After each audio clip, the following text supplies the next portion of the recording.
Welcome to the Just Josh podcast. Who the fuck is this guy? Hey, who the fuck are you?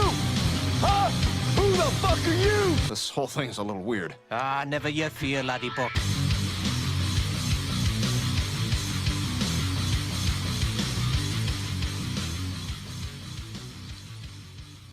Welcome into the podcast. Today we got Adam. It's funny, I was talking to the audience, but yes, you too. Thanks for coming on, man. Yeah, no worries, dude. I'm so excited to have you in here because we got to tour together. And that was almost a year ago now. I know, dude. It doesn't seem like it, does it? It doesn't. It does not seem like that, dude. I mean, last October feels like yesterday.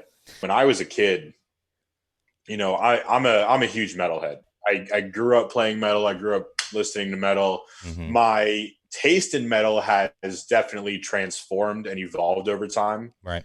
The band gives me so much shit because my favorite my favorite band is Periphery. I have the logo fucking tattooed on my arm. It was my first tattoo. I was a little drunk and I was like, fuck it, no one's gonna know what this is. And it's like a thing that I know. And then like once in a while people are like, oh shit, that's a Periphery tattoo. But you know, when I was a kid, you know, 13, 14, 15, I would go into the mosh pit and there would be all these, you know, bigger fucking dudes. And, you know, but the thing about the metal community is that when you get knocked down, somebody picks you right back up. And that was one of the things that I always admired about the metal scene. But like, dude, nowadays not nowadays, pre-COVID, you go to a metal show. I actually went to go see Periphery the day before we left to go play Arizona Roots. Okay, yeah, in the spring. Yeah, in February. Yeah. And you know, I hadn't gone into a pit for a while. And honestly, when I go into a pit nowadays, at least in the last 10 years, I kind of just like two-step dance. I don't even try to hit anybody. And this one dude just like knocks into me, and like the next day I'm like feeling it, and I'm like, oh, I'm getting so old for this shit. And it's like, you know, that was the first time I'd gone in a while. It's like usually now I'll like stand in the back, but still be on the floor just so I can, you know, have that energy. Right. But you know, I'll stand in the back. I actually went to go see I think it was Born of Osiris. Great band. And I had stitches in my back. Oof. And so I couldn't do anything crazy. I couldn't get, you know, near anybody, whatever. Right. So I was all the way in the back up against the rail. And I was like, as long as I stay here, I'm fine. And then, dude, some dude just gets thrown right into me.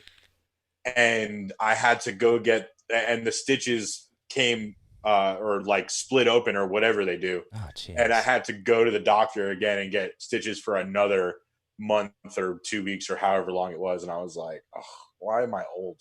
And I'm not even that old. I'm the youngest in the band, actually. Yeah. But yeah, nowadays it's tough getting older and going into the pit for sure. I think I was a little naive my whole life to like, oh, I'm never going to get old to a degree, you know, but then in my late 20s, I started feeling it like alcohol does. So I don't even really drink anymore too. So, I mean, I have like alcohol here for guests and stuff, but I don't really drink unless it's a social thing. Yeah, it's funny. I mean, me, you know, I would say about 3 or 4 years ago, you know, I mean, I was a jazz musician. You know, I can't tell you how many corners of restaurants I've played in just playing jazz for $100 for a few hours.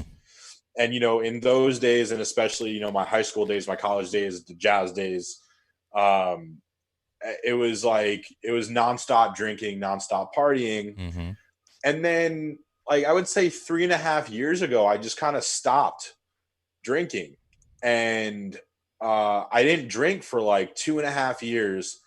And then we went on tour with the Hip Abduction a year ago, right before the Ballyhoo tour. And I was just, every single day I was drinking White Claws. I was like, this is fantastic. It's so refreshing. And then don't feel bloated. I don't know if you remember, but like on the Ballyhoo tour, there was only one night that I drank. Yeah. I think it was in Cincinnati. There was like this big ass bottle of Jameson. Like, if I'm going to drink anything, it's going to be Jameson. Yeah. I'm definitely a whiskey guy myself. 100%. And but it actually works out really well because the band likes their tequila pineapples, and Chris likes his gin and tonic. Mhm. And honestly, at the end of the night, I mean, I smoke enough weed for the entire band. So it's like, I'm always cool to just smoke weed. I like don't even really enjoy drinking unless, it's just like everyone's partying, and it works out because I drive to the hotel or wherever, and it gets me out of having to do some of the longer drives. And I'm like, this is great. Love it. I'll just smoke weed all the time. I regret that we didn't get to smoke more together because I'm a huge pothead, but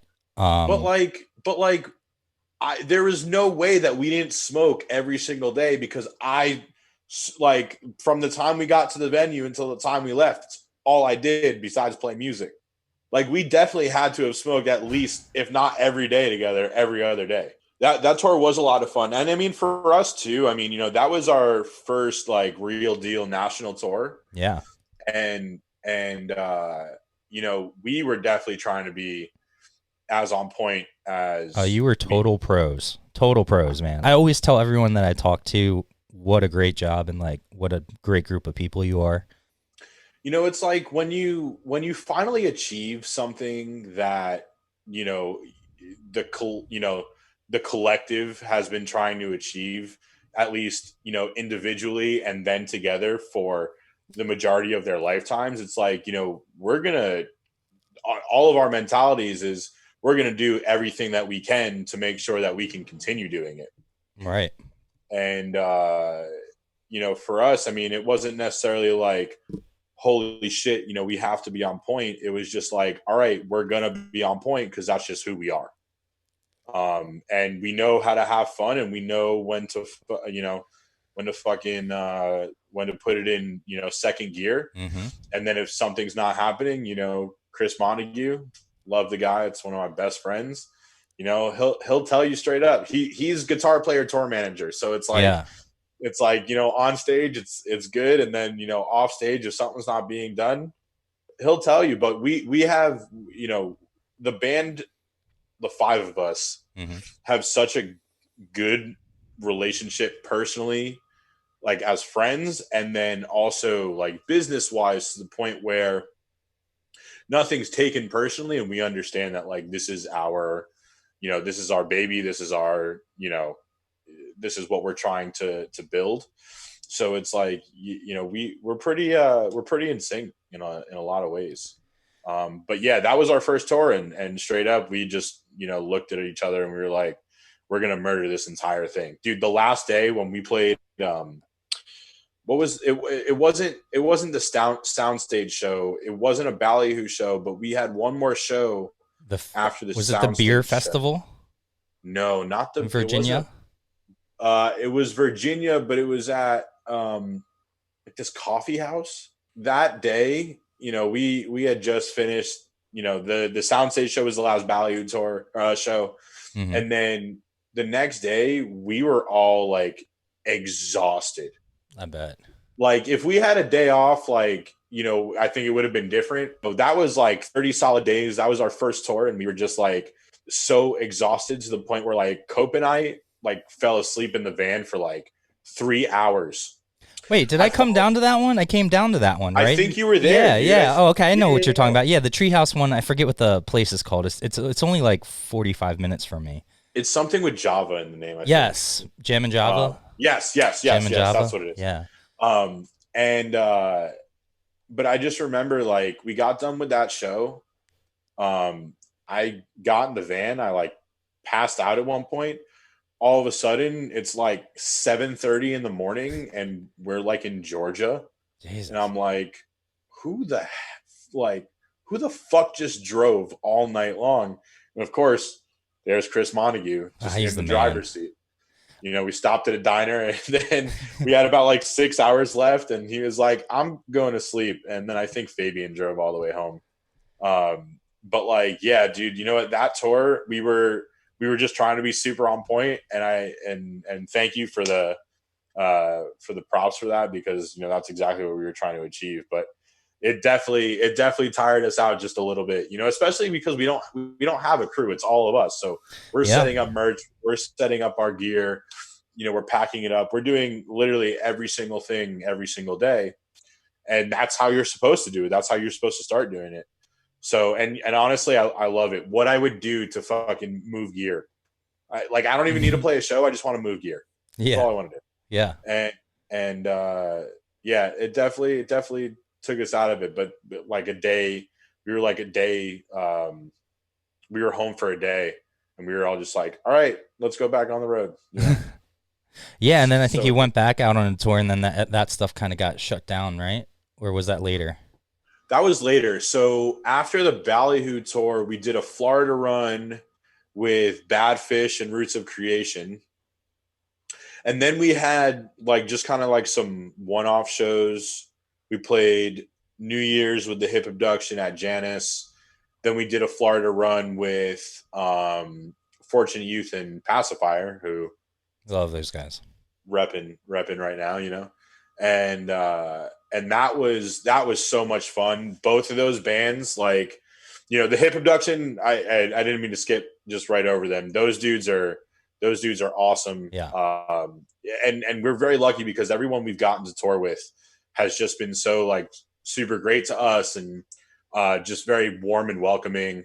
And but the Fortunate Youth tour with Pacifier and us, that I think that was the first time where we had a merch person.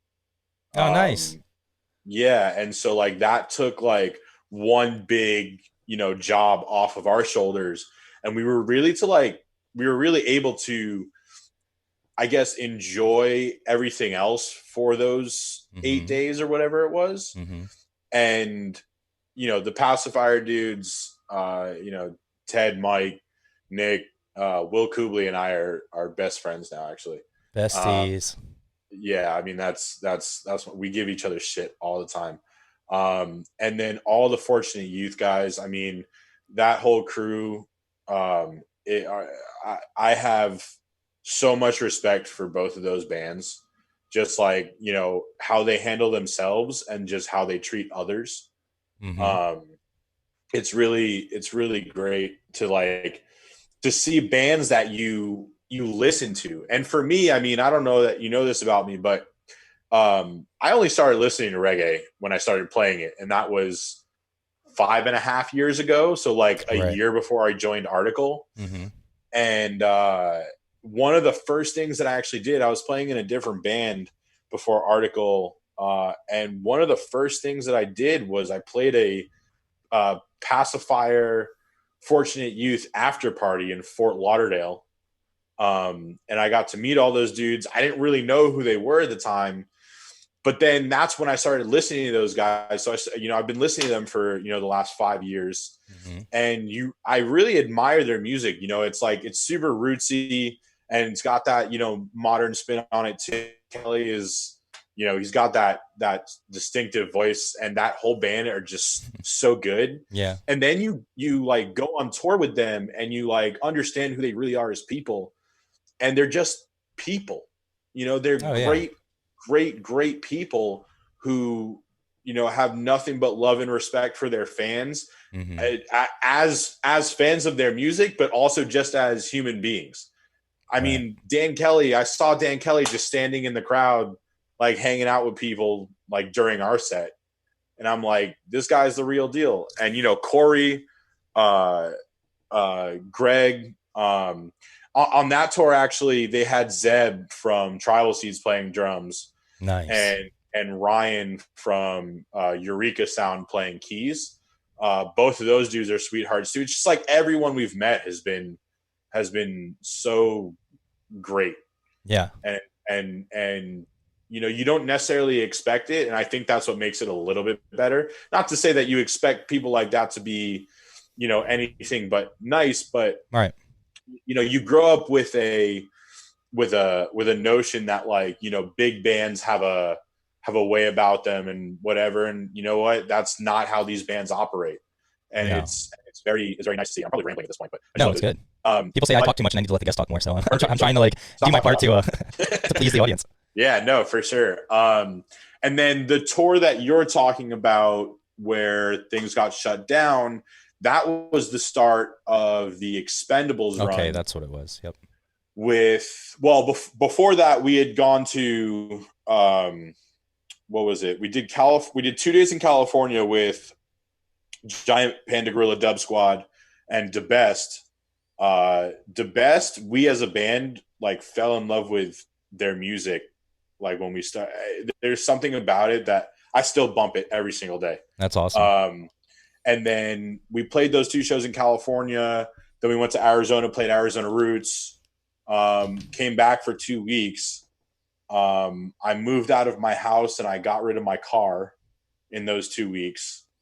And then we left to start the Expendables tour with Bumpin' Uglies and Of Good Nature. And then 3 shows in, you know, it's like, all right, well, we're all going home. And I was like, fuck. And you guys are so creative. We kind of talked about it before. You alluded to it. You guys are so funny. You guys are not only pros, but you got the right idea as far as how you market yourselves and your branding and stuff. And you guys just put out a great video with Cope doing the, what was it, Boom Deals? The Boom Deals thing? You get a couple of gin drinks in that guy, and he turns into, you know, Danny Deals or whatever. Dude, he's so good. Yeah, he really killed that. You know, I'm not. It's funny because there's a hierarchy of acting in our band, and it's like, you know, Chris Cope is the actor. Mm-hmm. Then it's Logan, but they're kind of on the same level at certain points. I would say it's me, then Chris Montague, and then Fabian. And it's like, you know, none of us are bad at it, but I think that's like the acting hierarchy that goes. So anything that like has to be acted out, it's like the first person we go to is Chris Cope. You go down the list. He murdered that. He absolutely murdered that. I mean, if you watch the whole video, like you can hear, because that was only the rehearsal. If you watch the video and you listen to everything that's going on, there were so many times that we were all just dying laughing, just by like what he's doing and saying. And then you have Logan, who's just, you know, acting like drunk Vanna White. It was crazy, dude. We were just sitting there like dying. Like I don't even know what to say. It was good. It was really good. I went into it planning on buying a few things to support anyway. And after watching it, I was like, how can I not buy like one of each thing? You know, like the effort and just how good that video was. It was awesome.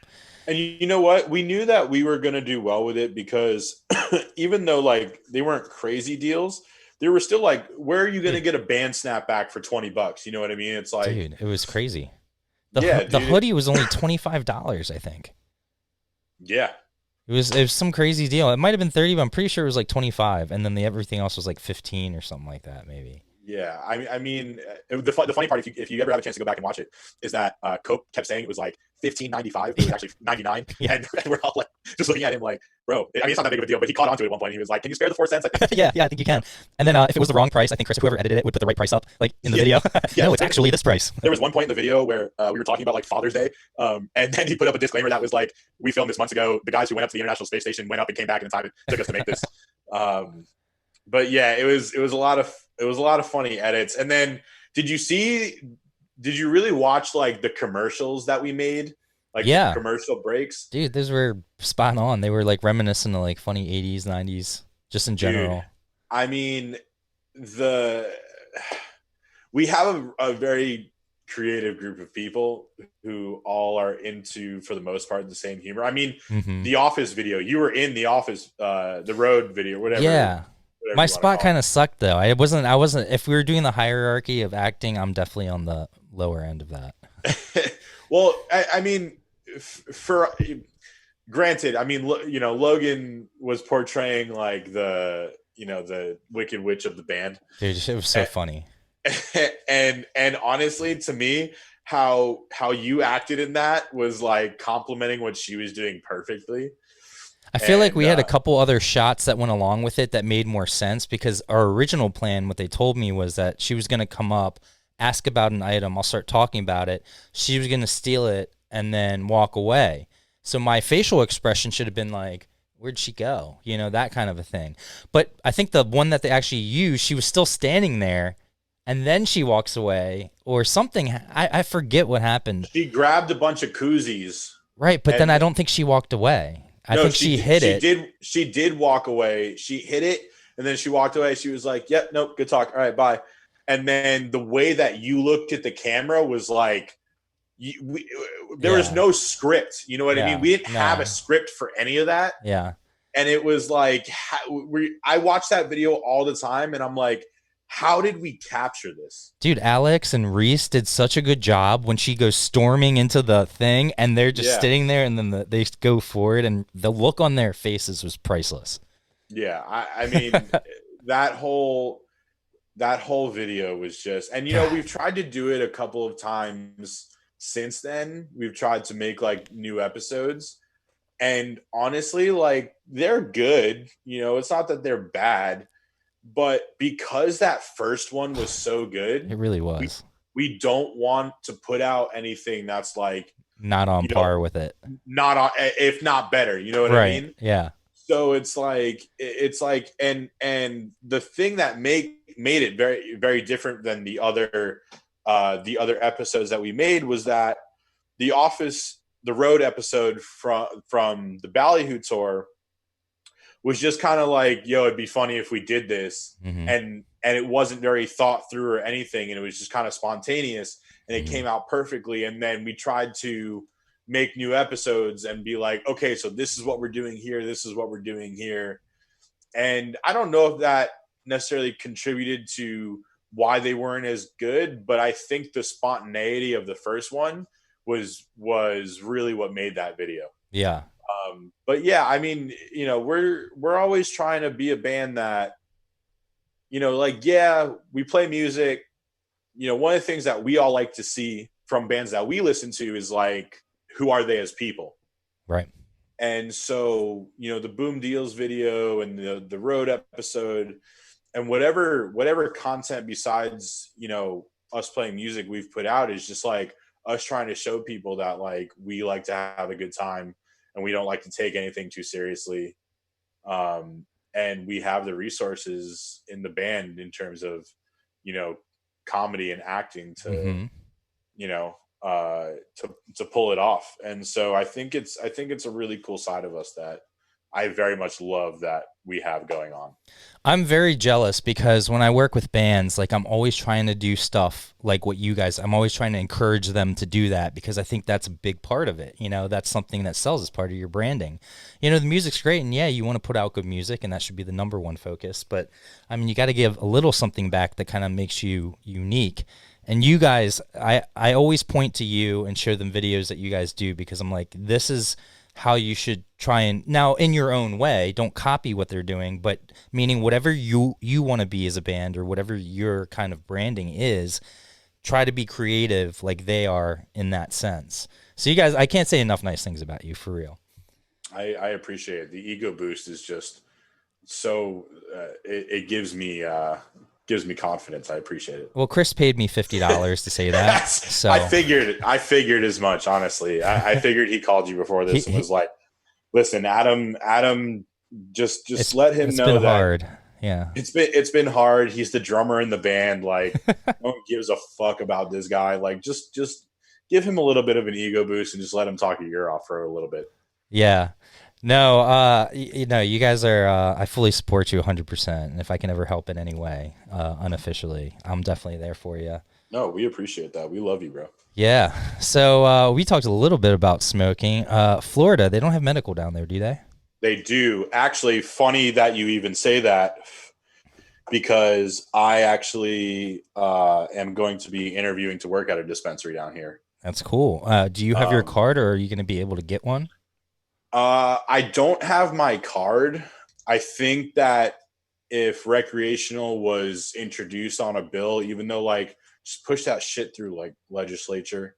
Right. But I think that if we voted on recreational, it would be recreational down here. In order for certain bills to pass, so like in order for medical marijuana to pass, it needed to be a supermajority. So we needed to actually have 60% in order to pass medical marijuana. And I think it was at like 64, 5, 6, 7%, to where, like, if they introduced recreational even though like, yes, we're a southern state, and I don't really like to get into politics that much. No. I do it with close people, but we are definitely a split state that leans more towards the red. Mm-hmm. But I think that, whether Democrat or Republican, you see the business value in marijuana recreationally. And I think that, if you look at it from that standpoint, doesn't matter what side of the aisle you're on, I think there's a lot of people that want that to happen down here. Yeah. But yeah, we do have medical. It's not bad, to be honest with you. Some of the stuff I've gotten has been pretty good. Obviously, like, it's always gonna, the flower is always gonna be better in California. The oil is always gonna be better in Colorado. But at the same time, to be able to go in Florida to go to a store and just buy some bud is like absolutely great. And I should probably start using verbiage like concentrate, so that when this guy calls me and I have my interview, I don't sound like an absolute idiot, But yeah, we have medical down here. For me, I get it from a bunch of different places. Yeah. It's always going to be pretty good. Sometimes people mail me weed. It's fantastic. Yeah. I asked that because I have my medical card up here in Maryland, and you wouldn't think Maryland would be a big state for good weed, but we have some of the best weed in the country, and you can ask any artist that comes through here. We usually have a really good selection. I have if you come into studio, I have a weed bar set up. I have a coffee bar set up, so bands can smoke and grab a cup of coffee if they want. And I have 10 different types right now. Yeah, I don't believe you until it shows up in my mailbox, Josh. Oh, okay. Yeah, no problem. I'll send it out. The thing I'm getting right now is I have a ton of carts, which are nice and handy for the road. Yeah. So I usually bring those on the road. I have one of these. I actually have a bunch of different. I should have brought it all out. It's pretty much dispersed. Like, I have one next to my bed. Right. I have one on my couch. This is my kitchen vape. Yeah. It's it's like, if I forget one, there's another, and I don't have to turn around and go get the other one because that's how lazy I am. So I used to have it all set up here, and then I would have my vape pen collection because I have a vape bar too, and they have little rubber tips you can put on it so we don't have to pass germs. Oh, and good boy. And I usually have 10 of them set up here, but then I was like, maybe I shouldn't put so much weed in the video, even though it doesn't matter. Even though I have medical card, I still for jobs and stuff. I just got the dabber, the G Pen dabber. You see that? Oh, the Connect. Yeah. You told me. I commented on that, didn't I? Mm-hmm. Yeah. So they make, from what I understand, now I don't know if you need a different Connect unit, but they, at least in California and I think Colorado, they make oil pods that you can just screw into the Connect, and then you just you leave it in your rig, you turn it on, and you just dab. I mean, obviously for me, if I want to dab, I'm gonna take a dab, right, when I want to, because at that point you're just basically dabbing a cart. But from what I understand, it's a pretty cool thing. So, and that's the Cookies collab. Yeah, the Cookies one. It was super expensive. Yeah, so worth it, I'm sure. I don't know if you know this.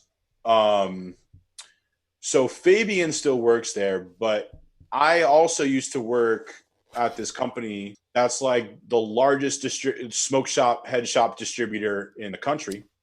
And, we had our exclusive brands were, G Pen, Pax, Dr. Dabber, Stores in Bickle, who make the Volcano, the Firefly, the list goes on and on and on. Mm-hmm. So, I'm very familiar with, smoking accessories, and, when it comes to the Connect, I haven't gotten to try that, but from everyone I hear, it's legit. It's super legit. And G Pen did something really smart. They were always very into herbal vaporizers.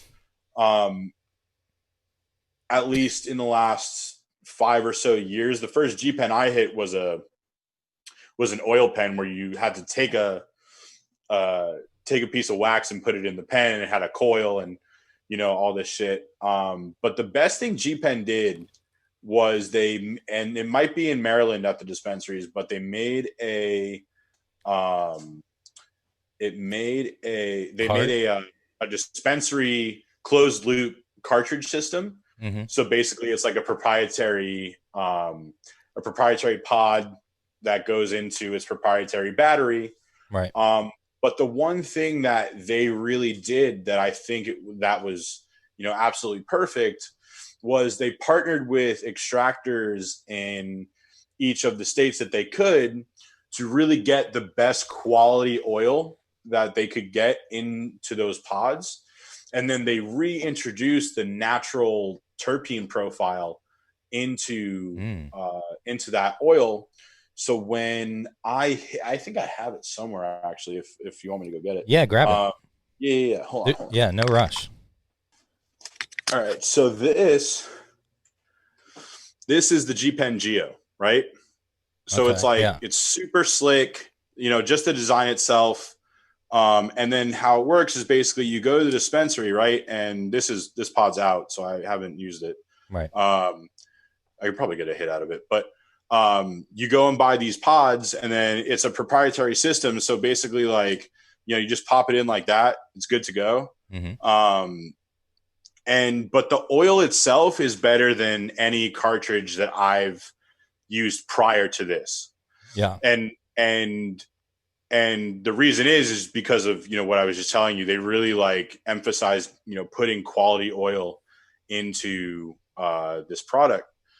And this was the smartest thing that they could have done. And this kills it at the dispensary. You go to any dispensary and you ask for a G Pen Geo, and the guy or girl behind the counter will look at you and be like, that is the best vaporizer that we have. Yeah. And even like, the PAX Era, which is basically like an oversized Juul, because I don't know if you know this, but PAX invented Juul.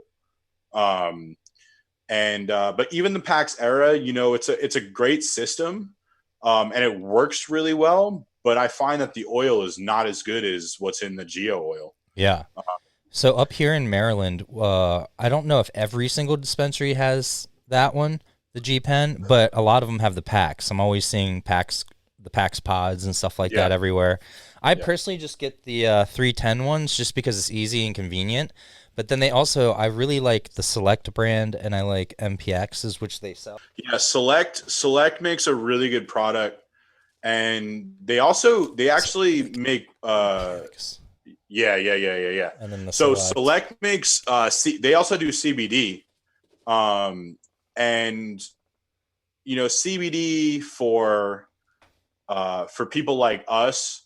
Mm-hmm. I used to use the patches. The patches actually worked for me, but the muscle rub that Select made, their CBD muscle rub, mm-hmm. like I took that on tour at one point, and it was really good. And then I actually work for a small CBD company down here. Mm-hmm. We're called 7 Point Naturals, and everything is made and compounded like in-house. It's like a boutique thing. All the product is really good. But we just started doing something that the industry is starting to pick up on called Delta 8. I don't know if you've heard about it yet. I haven't. But basically, so Delta 8, let me back up a little bit.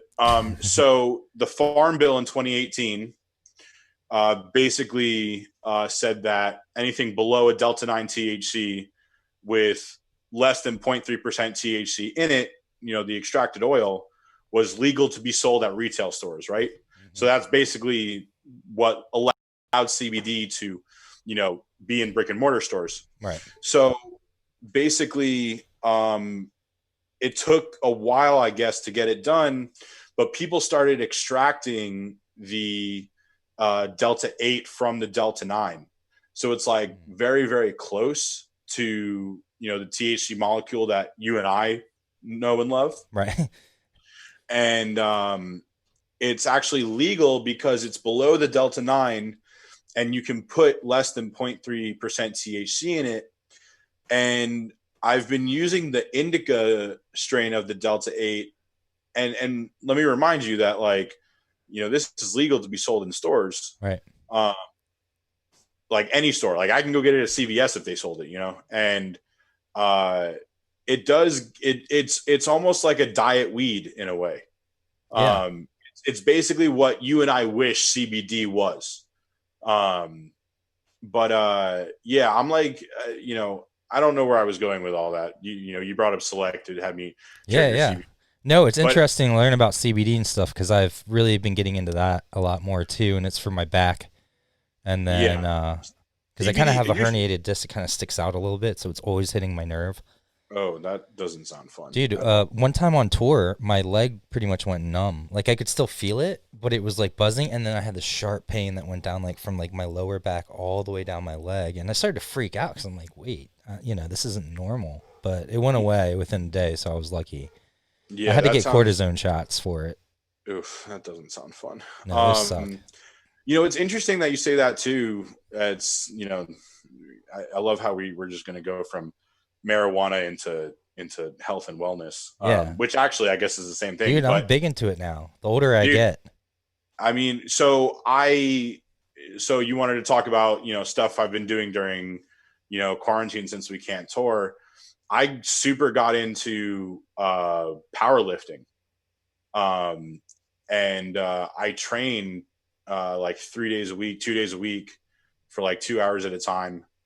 And I've been doing it since May now. So I've been doing it about 5 months. Mm-hmm. And, I took a look at myself at what I looked like in March. And then I took a picture of what I looked like now. And I compared the two photos. And not only do I look completely different, but I feel completely different. Yeah. And it's such a mental relief for me is the maintenance and the working out. I go through phases. And I was going to say it before, but you do look way different. I didn't want to like put you on the spot or anything, or if it wasn't true, like make you feel like I was just saying it, but you do look way different to me. And I feel like I lost 25 pounds through doing nutrition solutions, which is like one of those meal delivery, but they're specifically for like athletes. So you can choose different things, and they have the protein donuts, which are amazing. And that really kind of helps me keep on track, Yeah. Protein. So I'm doing like a couple things all at once. I have a good friend of mine training me too, and she's an absolute badass. Excuse me. And she's also a drummer too. And she and I have known each other for, I moved down here. She used to work at Sam Ash.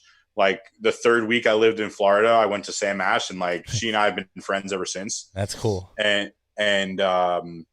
But like, so I'm like completely like building muscle and strength, and then like toning myself too. So I'm on basically just like a macro diet, which is I have to eat 200 grams of protein, 200 grams of carbohydrates, and 70 grams of fat every day. And basically what that has done is like completely reshaped myself, and I feel stronger than I ever have. And my stamina, my overall endurance of being on my feet, when I was working at the bars when they were open, I'd been doing it for 2 months already. And even at that point, I was able to be on my feet for, 5 or 6 hours longer than I had previously been able to. Mm-hmm. And, because I used to get pains, in my leg or my back or whatever it is. And I don't really have any like major issues, but it's just like, years of just like, partying or just eating food or whatever it's been, like really takes a toll on you. And so for me, I've been doing this powerlifting thing for like 5 months now. That's cool, dude. And I'm absolutely addicted to it, to the point where I'm actually scared that when we go back on the road and I fall out of it, I'm just going to turn into like a blob again. But and then it goes into the marijuana thing too, because, my legs are killing me right now. I mean, I was deadlifting.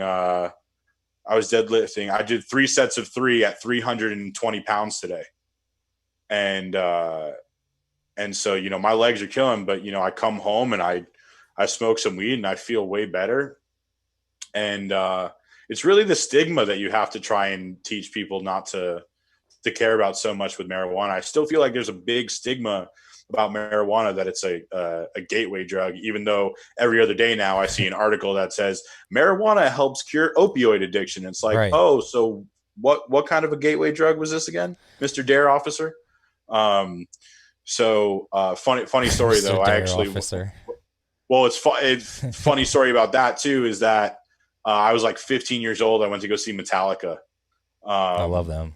And They're I had a beer in my hand because my friend I was with was 21 or 22. And I'm like getting pretty drunk at 15 at a Metallica concert.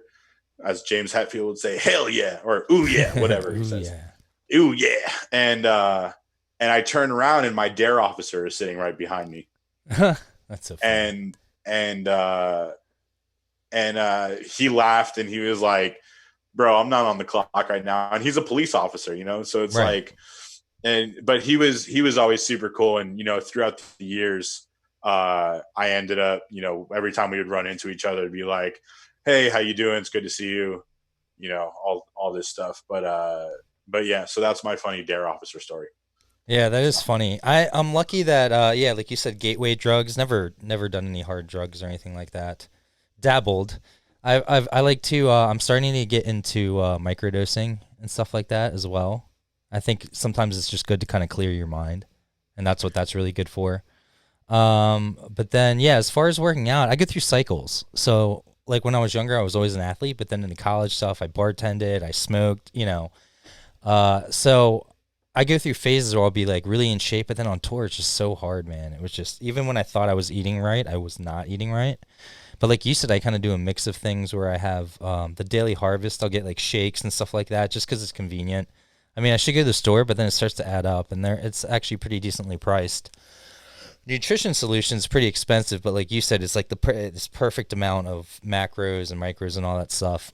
And then I just pulled up here. I just got the bench in. I'm lucky. I've had all these weights for a while now, so everyone's like, "Where'd you get those? Everything's sold out or expensive." And I'm like, "I've had those forever." But now that I have the bench, now we have a lot of equipment downstairs in the basement, like Olympic size bench, all that stuff, treadmill. The problem is the ceiling's so low. I can't do certain exercises because I'll like hit a light or whatever if I'm like lifting over my head. So I don't always get to do everything I want. It's kind of limiting. So I'm like, if I have this in here, I can at least do this, and it's portable enough where I can take it out and put it somewhere else. Because I have my drum set over here, and it's just, I'm starting to be like, there's less and less space in here. But yeah. So, but the older I get, you know, the less it's funny. I feel like I'm turning into my dad in the sense like I don't drink as much. You know, I even don't smoke weed as much as I used to. I used to smoke a ton in college. You know. I started and I don't think I ever stopped. Oh yeah, no. I mean, I love it. If it's too strong or I'm too high, I'll get more anxious than if I was just not high. So then it's like the CBD definitely helps with that. And the anxiety comes from not like being depressed per se, but it comes from seeing the world differently or feeling differently. And I'm not perfect, obviously, but I certainly try to treat others with respect. And you know, I got into business, I got my degrees because I wanted every like boss I ever had. I was like, I'm way more qualified to like run the ship. And like, you know, just in general, just because I believe in like, you know, supporting people and building them up, but also expecting that they get things done, you know?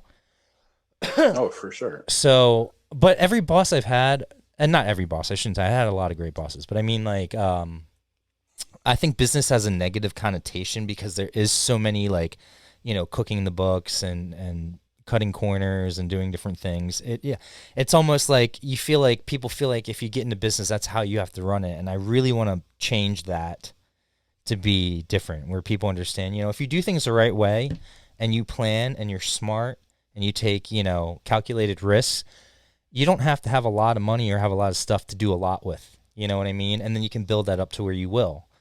But yeah, no, as far as health and stuff like that, just the older I get, I see the value of life. you know? So that's why sometimes, like I said, the CBD and stuff really helps you kind of just blank out the negativity that you see so much. for sure. Because a lot of it's like I mean, unwarranted. It's weird. And I know it's social media. I know it's, you know, the generation that grew up on that, you know, but it's still silly to me. It's silly to me to be negative. And I'm guilty of it sometimes if I'm snapping back at someone, you know, once in a while. I'm trying not to.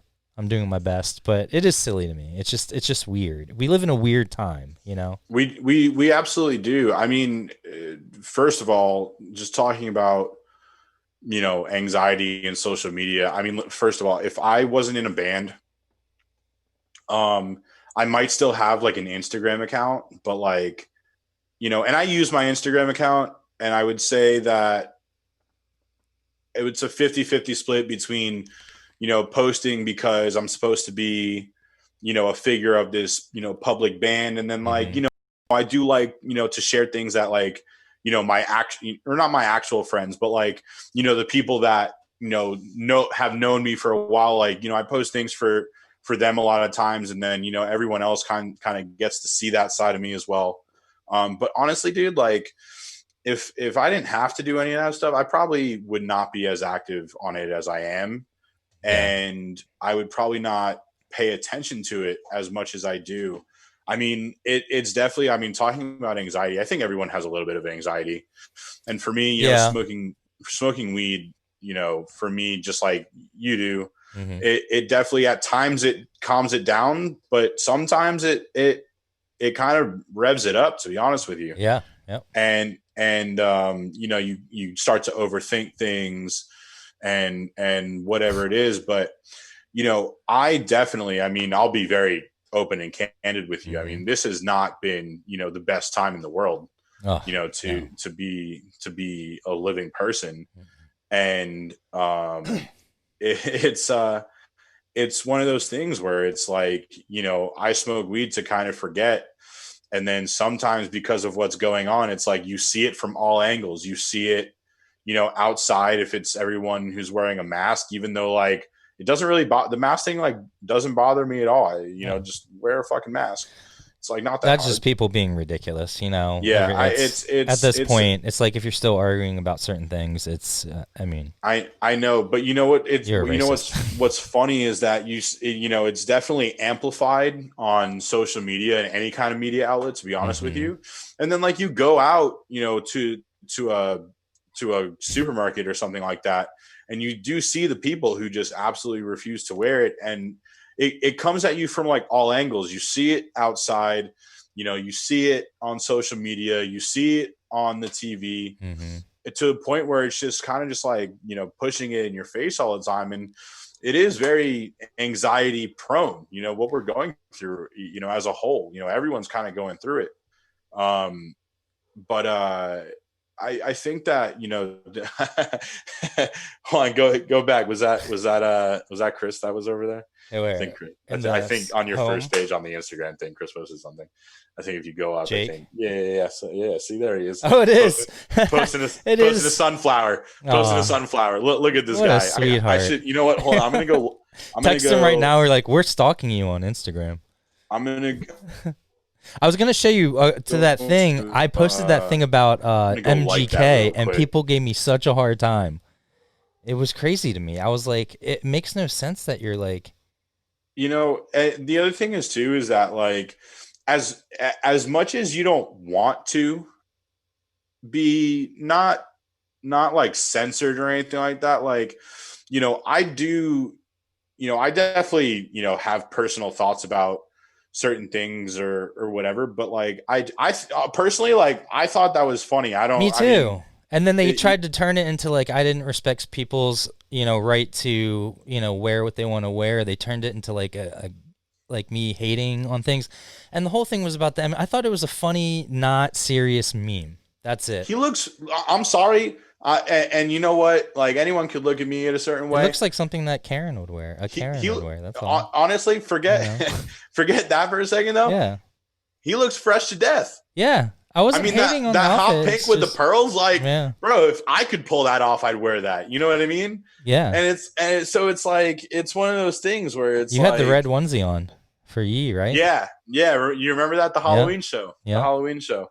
I had the Usad Williams. I mean, they're both people are turning. First of all, I didn't make the meme, so go give whoever made it a hard time. I just shared it, and it wasn't. I don't know why they turned to the outfit. Like, both of them are characters that he's playing. He's an artist. Like, that's the kind of music he played before. Now he's getting into more of the fashion side of things, and people are I don't know. They were trying to act like they knew who I was, or that this says anything about me, or like demasculizing him or anything. And I'm just like, look, it was a meme. I just thought it was funny. Yeah, that's really the extent of me sharing it. We live. I didn't put deep thought into it and be like, ooh, no, he's wearing that pink thing, man. Like, I don't like that. You know, it wasn't. You know, it wasn't anything like that. Not at all. I mean, you know, me personally, I don't see anything wrong with this, but like, you know, but at the same time, you know, when I post stuff on social media, I don't do it. I'm not a serial poster by any means.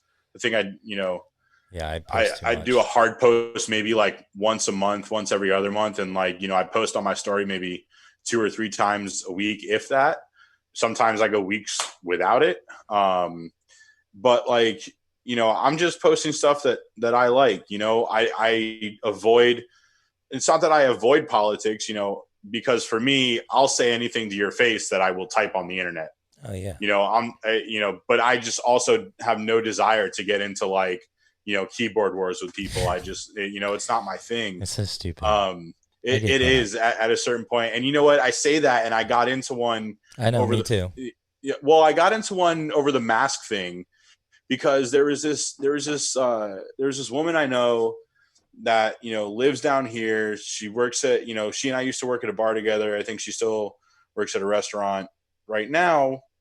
Or I don't even know. I don't even know. I'm not even going to assume that. But what I do know is that she has no degrees in medicine, right? Yeah.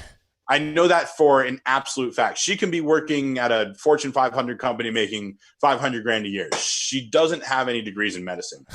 And so you know, she was posting all this shit about, you know, how like, you know, wearing a mask, you know, being forced to wear a mask takes away her rights.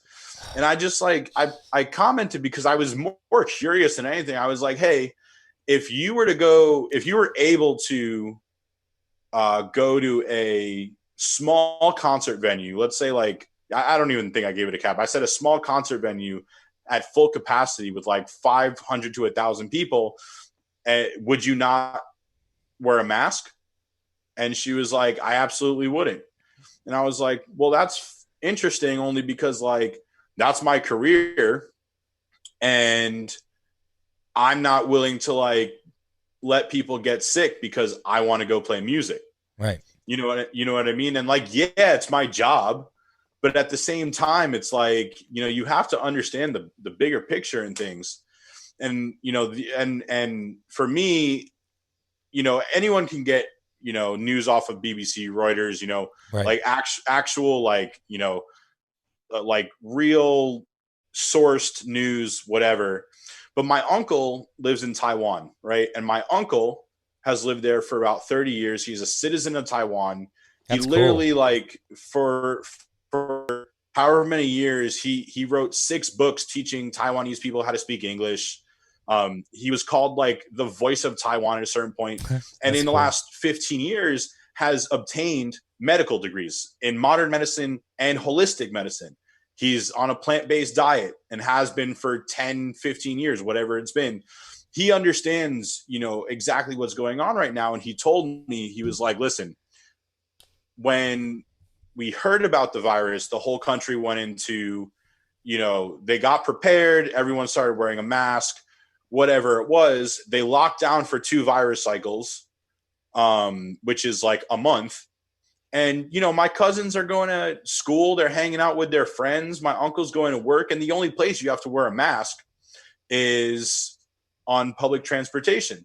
But it's been proven time and time again that wearing a mask, first of all, people have to understand that you're not protecting yourself when you're wearing a mask. There is an extra layer of protection there for sure. Right. But the overall goal of wearing a mask is to not transmit the virus. Right. And that's how you eradicate virus, by not transmitting it, right? Mm-hmm. So they had 400 cases and 7 deaths in the entire country, right? And, you know, the next thing anybody says when I tell them that is like, oh, well, Taiwan is like, you know, as big as the state of New Jersey. I said, okay, great. So let me, you know, blow that up to scale for you. That would have been 10, maybe 15 at the most, 1,000 deaths for us. Yeah. And we would be, you know, you and I would be on tour right now, probably. Maybe we'd be a couple months away from that. But things that are, we'd at least be on a path to normalcy, right? Mm-hmm. Whereas right now, it doesn't even seem like there's an end in sight, unfortunately. At least not till like next summer or fall. Well, but how do you know that though? No, we don't. That's what I'm saying. I'm hoping, right. but we don't even know that, because if you look at countries like, you know, some countries in Europe, you look at New Zealand, you look at, you know, Taiwan. There was a video that came out of Wuhan with like a crowd of like 50,000 people at some EDM concert. I don't necessarily know if that's true. I saw a couple of, I think I saw that. I didn't look up the source or anything like that. But even if that's true, like that was the epicenter of the disease, mm-hmm. and they handled it right. And you can argue with me that they're a communist country all you want, but look at New Zealand, look at Taiwan. That's not, you know, they're a democratic country, and there are all these countries that are slowing the virus, and they see a light at the end of the tunnel. They know how to get there. And for us, it's just like, you know, you're taking away my rights as an American to decide to wear a mask or not. And I asked her, I said to her, I was like, remember that the world is acting in the manner that it is because our scientists and doctors, you know, are still learning things. And there are so many people who keep saying like, oh, well, they were wrong about this. Well, guess what? That's called science, mm-hmm. because when you learn new things about something that you know nothing about. And so I asked her, I was like, so if all these doctors and scientists don't know all the facts about this virus, what gives you the authority to sit here and say that masks aren't effective?